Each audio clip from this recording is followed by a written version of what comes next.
அடுத்ததாக பார்க்கக்கூடிய ராசி மீன ராசிக்காரர்கள்.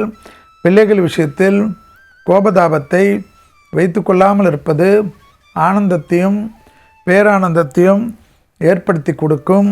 கண்டிப்பாக சனி பகவான் ஜென்மத்தில் இருப்பதும் குருவின் பார்வைக்குள்ளாக நீங்கள் வந்துவிட்டீர்கள் என்பதனால் எல்லா விதமான நன்மைகளும் தொழில் ரீதியாக தாய் வழி உறவு, தந்தை வழி உறவு, சுபவிரிய பிராப்தம், லாபம், அனுகூலங்கள், நீங்கள் இருக்கக்கூடிய வீட்டில் நிறைய நல்ல விஷயங்கள் காணப்பட்டாலும் குலதெய்வத்தை மானசீகமாக பிரார்த்தனை செய்து கொள்வதும், விநாயகருக்கு அருகம்புல் கொடுப்பதும், நல்லெண்ணெயில் விநாயகர் கோயிலில் தீபம் ஏற்றுவதும் விசேஷமான பரிகாரமாக காணப்படுகிறது.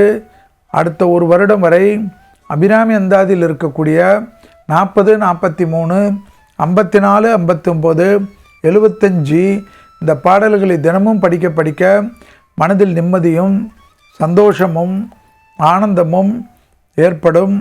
இழுபறியாக இருந்த பலவிதமான சங்கடங்கள் பரிபூர்ண நிவர்த்தி ஏற்படுவது கண்கூடாக பார்க்கக்கூடிய நல்ல காலகட்டம்.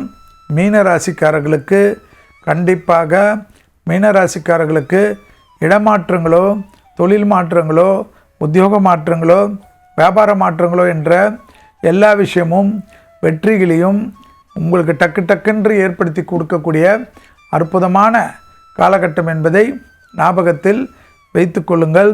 உடற்பயிற்சி மிக முக்கியம். பாதத்தில் சிறு உபத்திரங்கள் முட்டி அடிவயிறு வரை அதீத கவனம் எப்பொழுதும் நன்மை.